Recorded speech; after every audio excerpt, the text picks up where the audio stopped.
घडीची एक महत्त्वाची बातमी मुंबईतून आपण बघणार आहोत। मुंबईमध्ये HMPVचा संशयित रुग्ण आढळलेला आहे।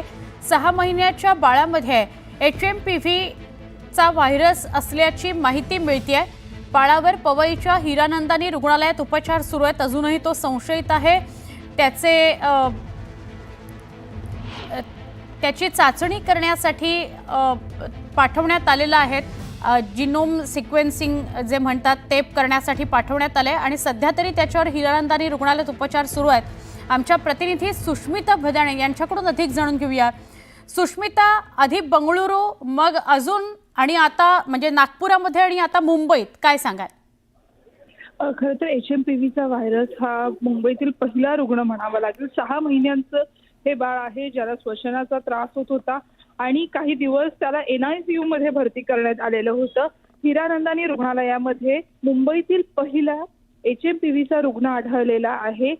साधारणपणे RT-PCR टेस्ट ही सगळ्यात पहिल्यांदा करण्यात आलेली होती। त्याचा निकाल 2 ते 3 दिवसात हाती आल्यानंतर HMPV सदृश्य लक्षणं आणि त्या व्हायरसचं टेस्टमध्ये असणारं जे रूप आहे ते पाहायला मिळालेलं होतं।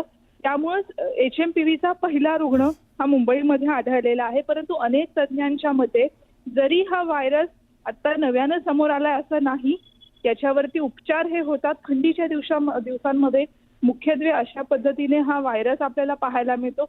यापूर्वीही तो वातावरणात होता, परंतु चायना मधनं हा व्हायरस आलेला आहे आणि म्हणून चीनमधनं आलेल्या या व्हायरसबद्दल लोकांमध्ये थोडीशी भीती आहे। परंतु घाबरून जाण्याचं कारण नसल्याचं सुद्धा अनेक तज्ञांकडून सांगण्यात येत आहे।